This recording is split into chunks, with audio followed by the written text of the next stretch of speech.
Illusion natin na magiging member tayo, meron ba tayong membership? Wala.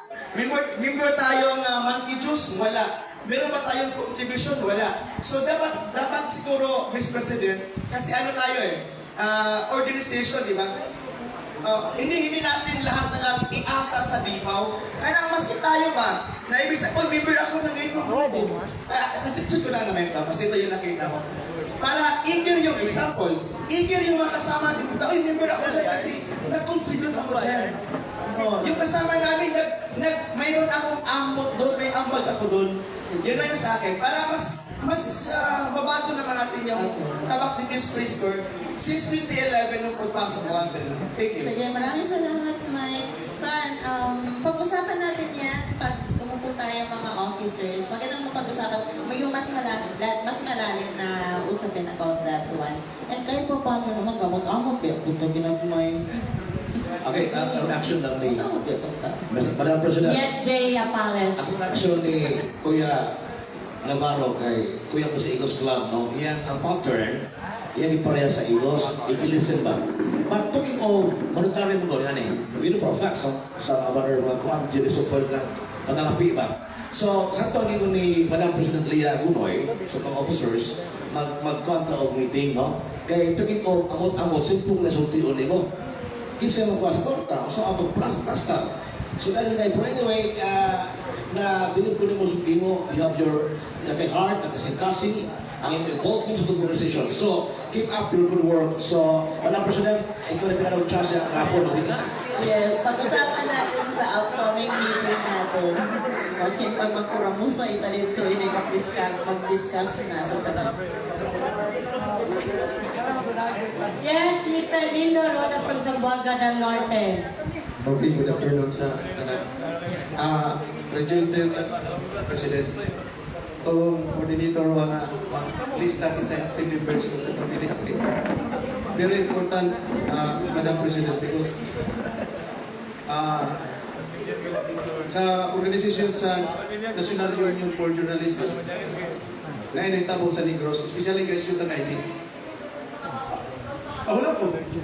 Nga, nagamit ang ID sa okay, so, yan man. Pero, nag-issue ang ID. Very important na ma-monitor itong active members na to.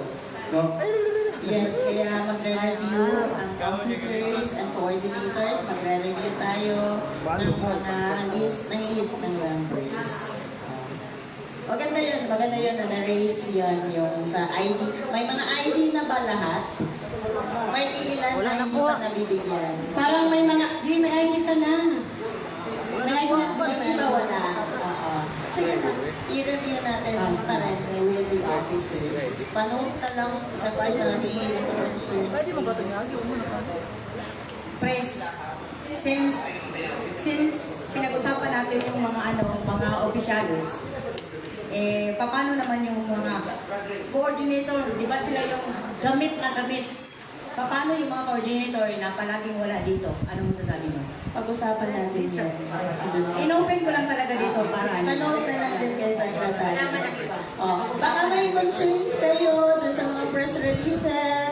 Yes, sa mga press releases natin. Na pinapalabas ng Tabak Division.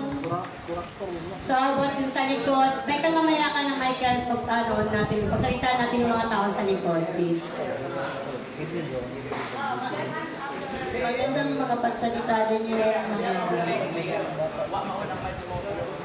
Open sa lahat ha, huwag kayo mahihiyang magsalita. Good afternoon. This is Tian from Botini, Philippines.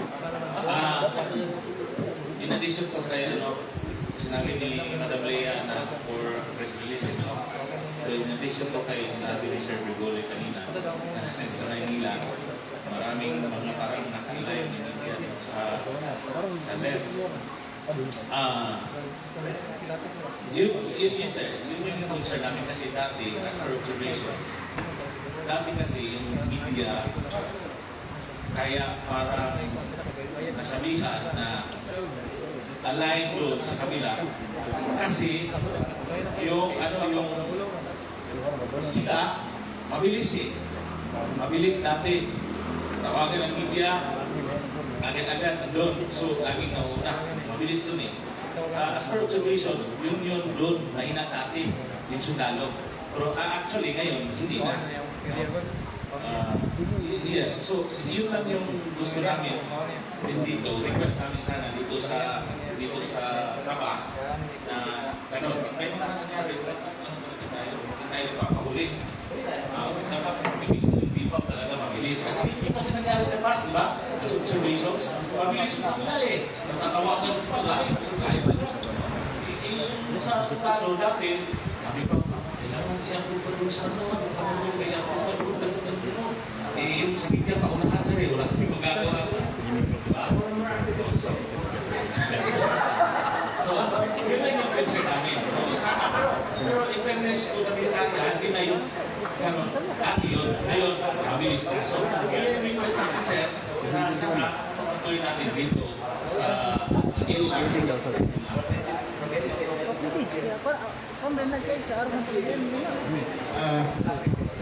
Tama yung observation niyo sa mga nakaraang palagi kami nauunahan. So yun yung binigyan natin ng solusyon ngayon. Kaya nga yung mga press release namin. Minsan kasi pag press release kami, kumbaga hindi nauuna kaming maglabas. Kumbaga sabi ko pag-usapan ka namin, bago namin ilabas, dapat ibigay muna namin sa inyo para kayo ang unang ano. Kasi mahirap naman na nahuli na kayo. Marami nang nalulabas na sa amin. Ano? Kaya ang usapan namin dito ni Dipaw, kapag may nilabas ko yung press release, unahin muna namin kayo, siguro mga 30 to 1 hour na i-post namin dun sa group nyo, group chat, para makapture nyo bago kami. Kasi minsan, nauna talaga kami dito. Then, siyempre, yung iba, lumabas na. Ilabas pa namin sa amin. So, yun yung medyo nakikita ko na kuminsan, tinanong ko yung kasi parang hindi naman na-amplify itong mga press releases natin. Parang tayo lang yung naglalabas. Sabi. Kasi, sir, ganito yung concern din na makausap ko na tapak press ko. Kasi, kumbaga panis na eh. Kumbaga, bahaw na, yun yung yung concern nila. So, yun nga yung pinag-uusapan namin kanina. Dapat may time na bago natin ilabas, ipinagin natin sa tapak press ko para sila yung mauna.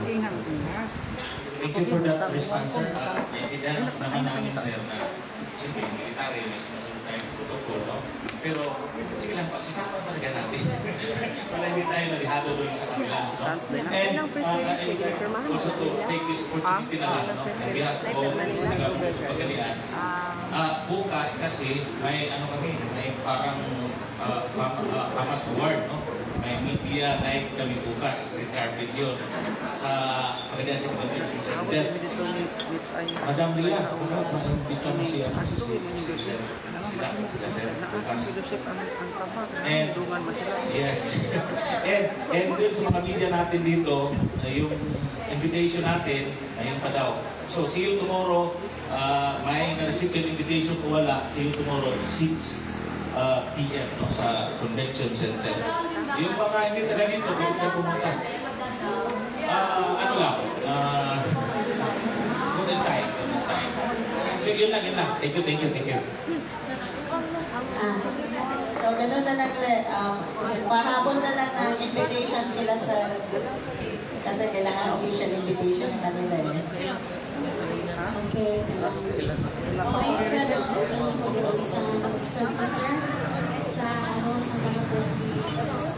Hindi, recently, parang hindi namin nakita na post doon sa GC. So, parang doon na namin nakita sa FB page ng First Infantry Tabak Division. Tapos hindi namin na monitor. Kasi hindi naman kami palaging nag-FB. Saka walang mag-feedback sa amin na, may ganito nangyari sa ganito, ganyan. So hindi namin nag-search yung inyo. So sana mabalik yung dati na mauna muna kami. Salamat po. Parang may isang yung sa tabang press releases, sir, sa GC. O yan ang releases. Balik ko natin yung dati na Wow, ibalik ang dati.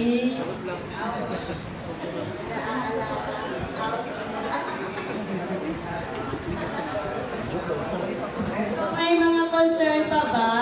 Sir, tayo po tayo, sir, para makita po. Hello, abay kapon sa tanan. Follow-up ng kalimang parihapin niya mga questions. Nauna yung ibang mga vlogger, isa sa amin ang member ng TNPC. Diba? Mas nauna ho sila.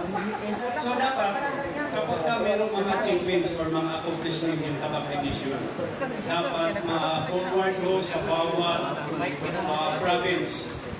May forward sa coordinator para alam mo namin at may balita rin ho namin. Yun lang po, thank you. From Misamis Occidental. Parang may kasalanan si Michael dito. Kasi siya yung presidente ng Association of Vloggers sa Lanao eh. Parang binibigay niya ata yung mga press releases galing sa atin. Michael. Sa amin kasi, marami kaming mga vloggers, sir. Meron din kami mga made in uniform member nga mga vloggers. From Sikanmek, and then meron ding 1/3. Mga member din namin sa mga vlogger. And then, yung sinabi ko kanina na anong nangyari doon sa area kasi namin is andun yung mga Maudi na and then, alam naman natin yun. Maraming mga ambush doon. Mas nauna yung mga vlogger na nakapost kaysa sa amin. Kami naman na media, ibinibirify po muna namin sa Philippine Army. Sinabi mo Ate Merlin, Ate Bonita, before namin gagawa ng news. Pero yung mga ibang vlogger, pero Pero walang detalye. May ambush dito, Maudi, ambush dito sa ganito, ganyan. Ganyan lang kanila. Kasi ano lang hangin lang. So kami naman, pag nakita namin yun, pino-forward din namin yun sa mga kaibigan natin sa brigade at saka sa Manoter at saka sa mga kasama din namin sa Tabang Press Court para din ma-verify kung totoo ba. Yun yung ginagawa namin. Kasi mabilis ang mga vloggers ngayon, sir. Sila kasi ang nasa ground. Ang vloggers kasi pag may accident, binibideo, pinupost na, ganito, ATM, ito yung nangyari. So kami naman, ganito pala, tatawag kami agad sa mga mini uniform. Ganun yung muna connection namin doon sa Philippine Army. Ganun yung support ang binibigay namin. Salamat. Noted po yung concern niyo para magkaroon din kami ng pag-uusap sa mga brigade na doon sa area para maiwasan na natin yung mga ganyan na problema na mauna pa yung ibang vlogger about defense stress ko. Magkakaroon din kami ng pag-uusap at least ma-improve kung ano yung person yung nabigay sa amin. Okay, before we entertain the next question from Vice President Marlene Manos and also the other media practitioners, we wish to acknowledge also the presence of the media practitioners from the XPC Radio Martin and also Kukoy Bags. Salamat sa presensya, and now we'll give you the microphone to the Vice President of TDPC, Mang Manos.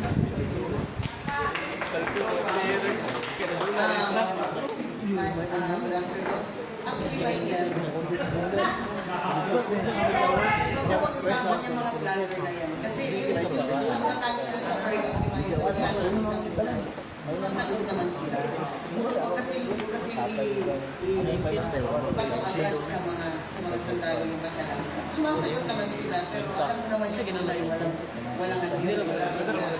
So, as much as possible, hindi natin gagamitin yung excuse yun. Kaya hindi naman tayo magtawag sa brigade. So, as of now, ang brigade natin na statement, okay naman kayo. Sayang man to. So, you can contact anytime. So, ayan ang ipagkita ninyo mga pagka-vlogger. Palihog lang.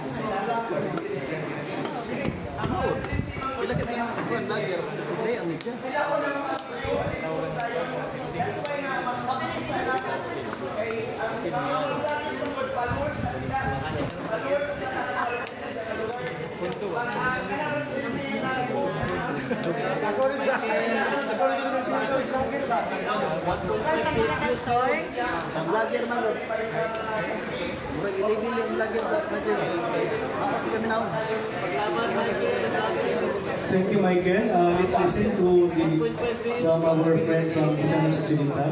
Okay. You mentioned kanina na sa Jesse, no? Merong mga personal releases. Di lang siguro tama kalitan sa Jesse na nato yung post natin kasi natin yung Viber, pwede na to, no? Jesse, Viber na pa. Na pwede na to ma-release nito.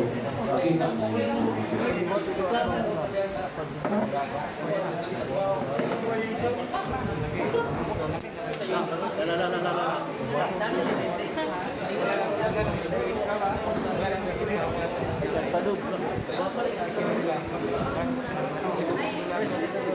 Yes, friend.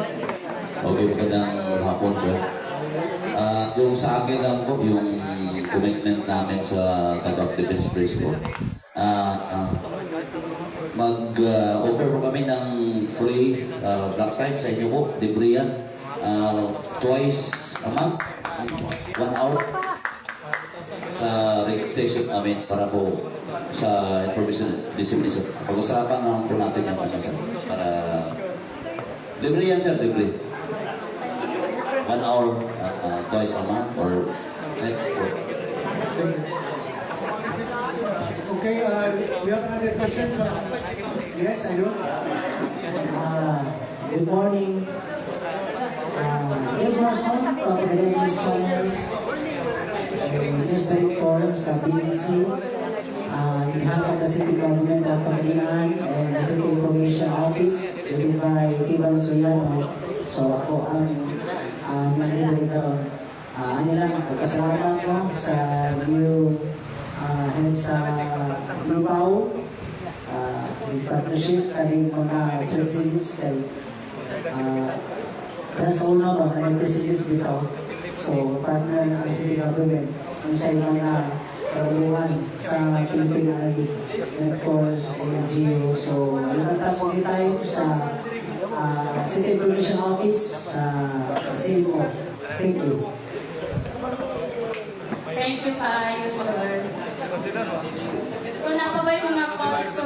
ay sa headline today kay ila pa tagad pa kay gusto ko sa tiyo walk out siya. Okay, after hardline, we will recognize Miss Christie, Basandri of Bukil. May hapon sa kanan. Ang katugaling nag-issue ko na brought out ng maguna pa ang vlogger kaya sa mainstream media. Kasulod sa kong uto akong pangutana kung sa kay reaction sa tabang sa Philippine Army ani na set up na kasi ka-confused di ani sa kay balita sa vlogger hanging sa bulsa na lang dayon sa mainstream media abot. So how do you solve this? Kasi mga kaning ano na to na solusyon na medyo may streamline ba kasi sa inyong part kay sa public malaking mong yun kay dito mo honestly ha pag-abot din sa mainstream makita po. So how do you assist this together?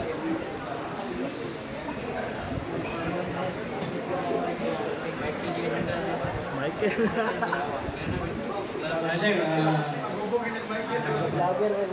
so yung sa part kasi namin sa DIPA, alam naman namin na nauna talaga yung mga civilian, sabi ni Sir. Kasi andun sila sa area. So, ay nga, mga disgrasya, nauna yung mga civilian. Pero sa amin sa DIPA kasi yung wild fund, sabi na nahuli. Pero kailangan talaga namin kasi yung buong detalye na kumpleto. I-verify kaya tinatawag pa namin sa batalyon, company, kung sino yung nag-area doon. Para talaga siya kumpleto yung detalye natin. Dahil pagdating ito sa taas, kaya pag-usapan natin ito sa 7 kasi hindi naman kami basta-basta paglipas ng press release kung walang approval ito sa aming kumpany. Kaya paano na siya, mahaba siya. Minsan ilang oras, bago namin ma-receive na, approve na for press release. So isa rin yun sa nakita namin ang concern namin, sir. So gawin natin yung solusyon, bago namin ipa-approve, makumplito na yung detalye, forward namin sa group chat natin, sa pag-defense. Meron na rin kayong i-release. Okay, to discuss more important matter, we will recognize Ms. Christie Basadri, the President of TVPC, Zamboanga, Sibugay. Ma'am? Yes, sir. Ang sa akin naman, sir, base doon sa sinasabi kanina ni sir, since we're releasing unified release doon sa ating mga press releases. So I would suggest, since we have new faces, some are inactives, so kayo naman yung admin doon sa GC natin. So I suggest to delete or to remove those who are inactive. Tapos papasok natin yung mga active members na andito ngayon para sabay-sabay yung release natin. Yes, doon sa PDPC press releases lang, sir. Kasi yung mga officers natin, ganun pa man din. Para marami kasi mula na may bago, para at least updated sila doon sa ating mga press releases.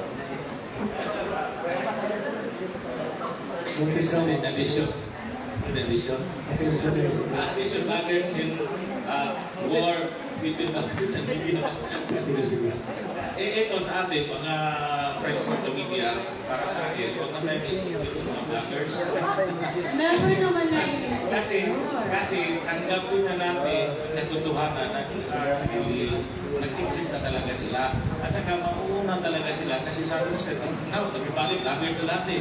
Lahat ng presidency. So, we will take it into positive na naman. Pasalamat tayo sa kanila na nandun sila kasi alam na natin. So now, yung trabaho natin ngayon as mainstream media, doon napapasok yung kaibahan natin sa bloggers at sa atin sa media.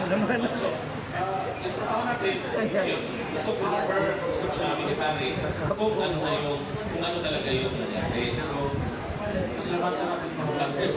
Thank you. Thank you, Mayor. Okay, the DIPA was provided a specific period of time for the forum, so we will be entertaining at least 3 more concerns or questions. Okay naman siguro. Any additional? Okay. Is that a hard question? Hard question from the hardline. Ipalot lang ka na ko sila. Kaya matanan ko ko sa assessment ninyo na between bloggers and mainstream media. Pero nakahatag ba ka og message sa public kung saan kayo maayo daling reliable na tuuhan ang bloggers o ang mainstream media. Hindi, para lang ako ba? Kaya naman kayo ba nga medyo ang bloggers mo rin na matuuhan mo doon. Naman kayo consider na tayo matuo sila. So, sa may definition na hindi mo i-discourage ang bloggers sa inyo ka. Ano yung ginagawa? Sa Ang point mo doon ni Publisher Charney, murang gusto sa part nila ni Sir na to determine to differentiate blogger and the mainstream media because all of us do not tayo kanabitaw mga na-share ba ang information depende na sa imong system kaya makailaman ka o kung blogger ni is credible or not yan naman ni say 5 W's 1 H so gihangan niya so meaning di nag-expect na siya kinamamot po sa blogger na mingon sila nga ang blogger hindi mayo kay without the vlogger and social media right now, what happens sa Metro Manila? Kaya sa Senate. Mga grabe kayo, wala na yung magkasumisabi ng balita. Because of vlogger and social media, nahimo ang katalibaw sa realidad. So, murang sa part, or sa part ng nasir na may i-differentiate, vlogger of social media. I don't know, Sir Regulate, o G7, o kung comment po rin ako wala. The disparity between the two quantum sa blogger and the mainstream media.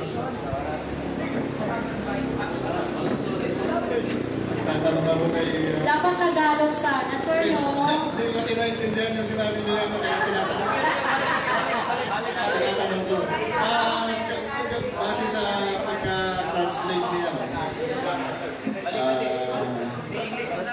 kasi sabi ko, napakabilis na ng napakabilis kasi ng yung sa social media kasi hindi natin mapipigilan yan eh.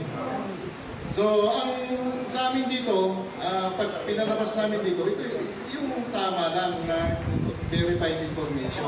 So yung vloggers na hindi natin mapipigil yan talaga.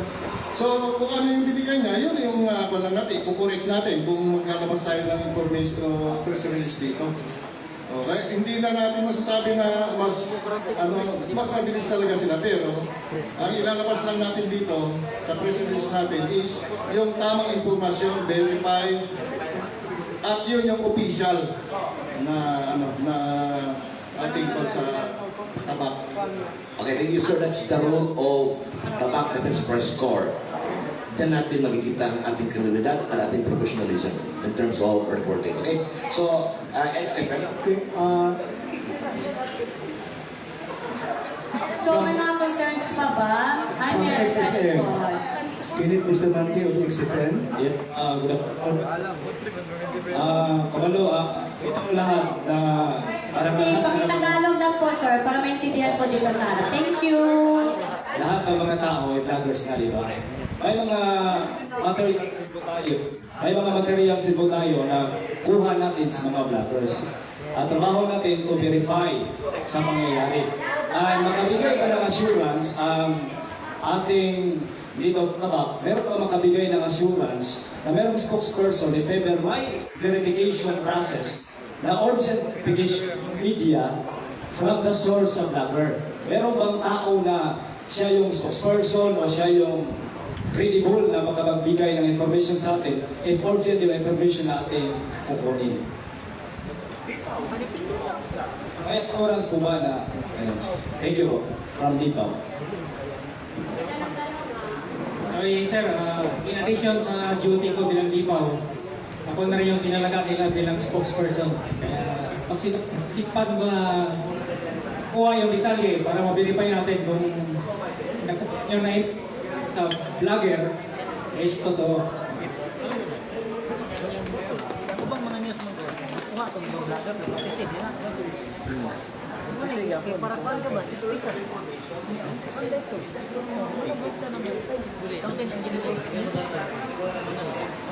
Ito po, magbibigay po ng direct line si Sir Bicole as the spokesperson of the 1st Infantry Division.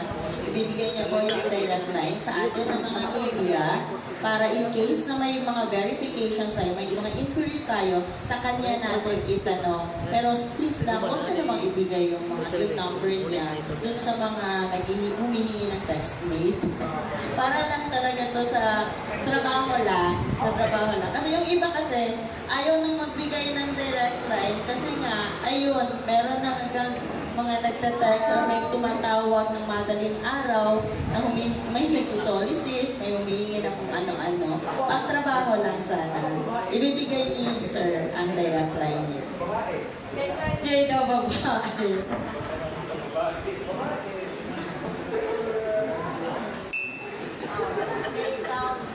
So, maliban dun sa hotline number ng Dipaw na alam ko, mayroon kayong kopya nun. Yung sa akin na lang po sir na numbers ko para automatic, dari kayo sa akin pag may mga questions. Globe number po,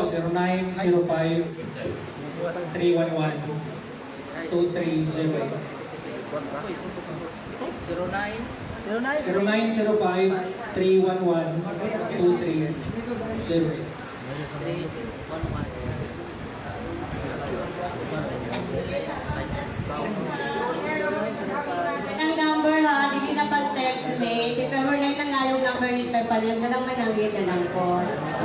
Reply si sir. Ay, meron kang, sir, dagan na kayo mag-text, di mo magtawag. Kaya naka-live ta karon. Nawa nag-live? Podcast na.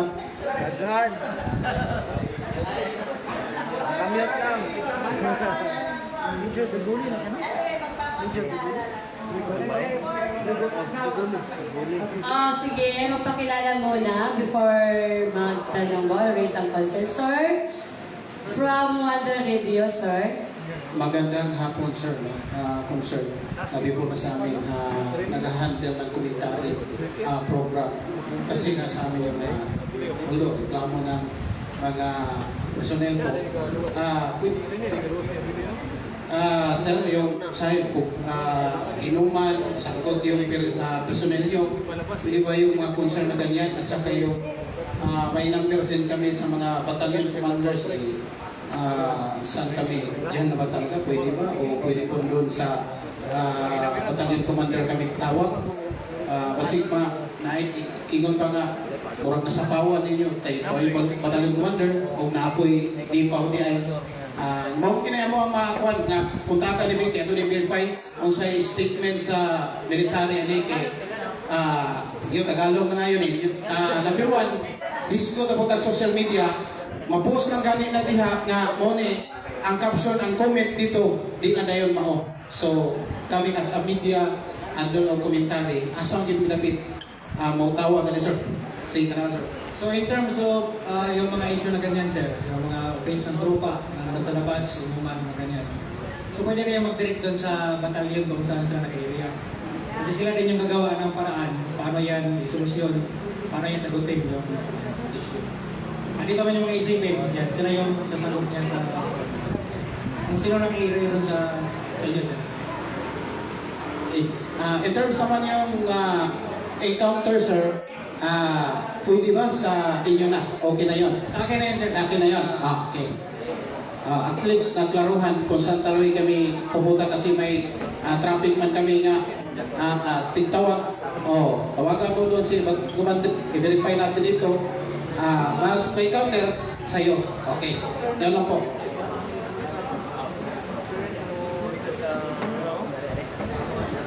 Exhausted na partner ang mga pagkakana so at this time. Yes, I think it is but fitting and proper for us to listen. Yes. The messages from our A7. Yes. So kung may mga concern kayo sa kada batalyon, ito naman po yung mga S7 ng 106 Brigade Batalyon, 97th IB at saka ng 53rd, meron pa isa? 10th IB. So, sir, baka pwede naman kayo magsalita, sir. Para makilala naman kayo dito ng mga media.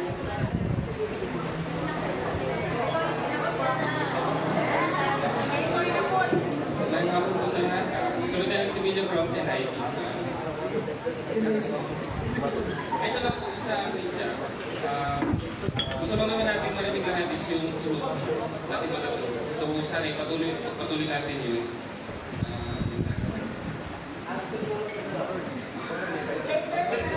So, later na siguro. So, si Ma'am Solia from 53rd IB, ma'am. So, good afternoon po sa inyong lahat. I'm First Lieutenant Soler, the CMO Officer of 53rd IB. Yung mga ganyang concerns po yung tinanong nyo kanina, sir.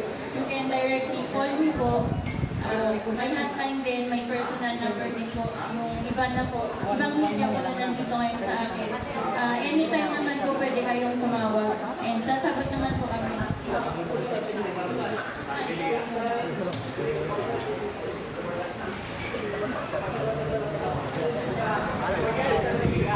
So, later na po. Okay. Pag-usapan natin mamaya po. Okay, Captain Lozardo from 106 Battalion, sir. Sir, good afternoon sa mga media personnel natin. Good afternoon. Unang-una, bilang mga sundalo, we respect yung malayang pamamahayan. So even vlogger ka, mainstream media ka, we respect that. So sa amin lang, kung ano yung may balita ninyo, ano yung information na dumating sa inyo, lagi lang natin tanda na there's always two sides ng story. So kung hindi nyo may information man na hindi nagaling sa amin, gusto nyo balita, hoping lang kami na at least may informan lamang kami or makuha lamang yung side namin before nyo i-mention na dumarating sa inyo. And ayun lang, full support pa rin kami sa media. Gusto pa rin namin na sabi nga namin sa buwan ng Pilipinas, wala namin kung ay nasa proseso na tayo ng pagkamit ng peace. No? Peaceful na tayo, wala nang kalaban. So sana yung magagandang balita na dinagan natin ipakalam pa natin para mas lalong busbong pa yung ating area. Thank you po. And the last but not certainly the least is Captain Mago from 97th IB, sir. Sir, from media, sa lahat. Ako pala si Captain Mago, duty store SEMO officer na 97 IB advisor. I'm here in Mindanao. So, nagpapasalamat po ako sa pagkakataon ito na nakadaupang pala namin kayo. Kasama namin kayo dito. Nakikala tayo. Then, to reinforce yung sinabi ni Captain Luzardo, sa amin sa military, we really need yung help ninyo to amplify katotohanan. So, rest assured na yung operation namin, pinakailangan ninyo nandyan. Yung ibibigay namin detalye na kailangan ninyo sa abot ng aming harap at aming makakaya. Then, yun nga, palagi na tayo magtulungan para sa pag-disseminate ng maayos at tamang informasyon para sa ating mga kababayan dito sa dito sa West Philippines. Yan na po. Thank you po. So, wala na bang mga concerns? Wala na bang mga tanong? Pwede reserve natin yung mamaya. So, we have come now to one of the highlights of our activity to share words of inspiration, encouragement, and unity. Ang tall, dark, and handsome ng 1st Infantry Division. Ladies and gentlemen, please welcome Lieutenant Colonel Jimmy Sanz, G7, with a warm round of applause.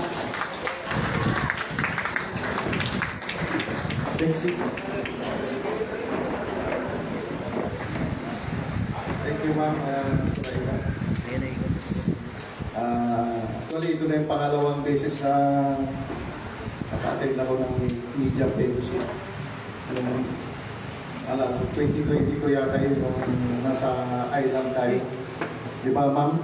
Nagkaroon pa kayo noon, dating suit competition. Kasama ka nun. Si General Naparete, di ba? Doon ko napatunayan mga sexy para sila mga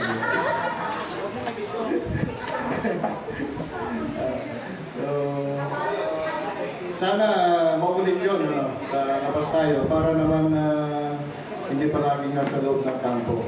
Sa susunod ba, maybe next year para plano mabuti ni Lipaw.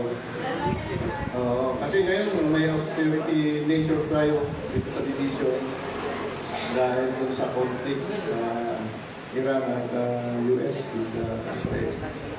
So, next year, may isang taon pa po kayo ma'am para mag-diet, para nasusunod na pang nanalo na kayo. Sino ba ang nanalo nun? Si ma'am pala. Kaya pala ka pala naman defending champion na. No? Competition.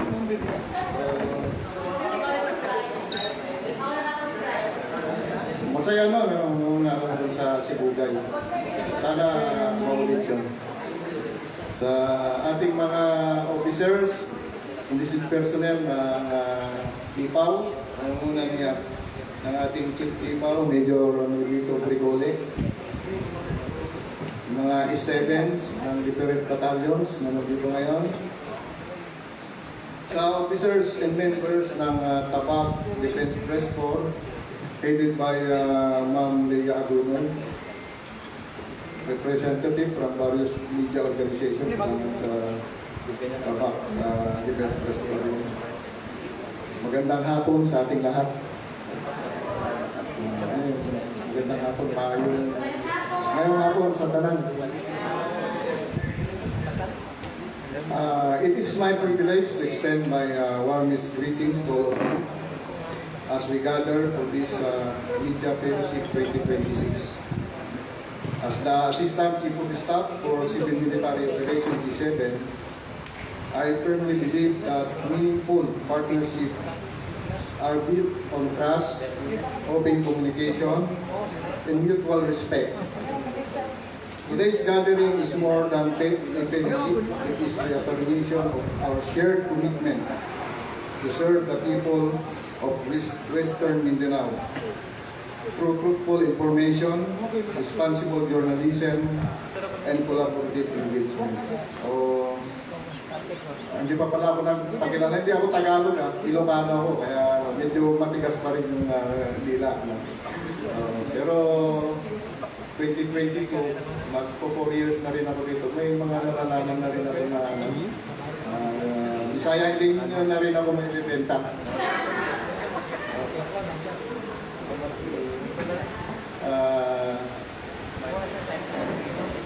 Yung mga taga Del Norte, siguro kilala ko kasi dati akong batalyon commander ng 97 ID. So sila yung palagi kong na-engage doon sa Del Norte. Then sa 102nd, nag-XO din ako doon. Kaya nakita ko ngayon sila ma'am nung nag-2-piece sila.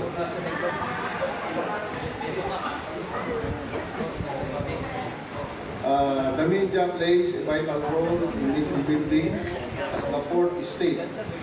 You serve as a bridge between institutions and the communities they serve.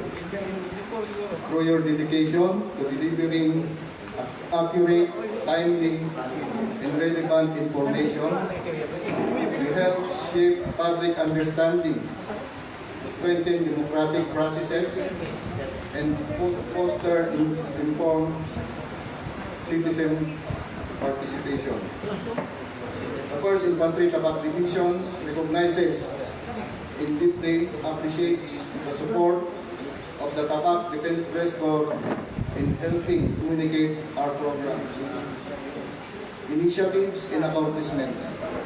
More importantly, your efforts enable the public to better understand the sacrifices and dedication of our soldiers who tirelessly work to preserve peace, security, and development in our area of operation.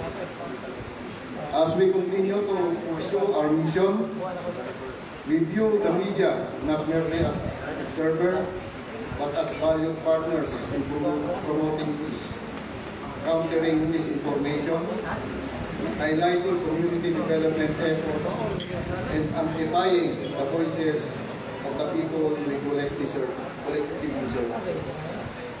I hope that this fellowship will further strengthen our professional relationship, encourage productive dialogue, and open new avenues for cooperation.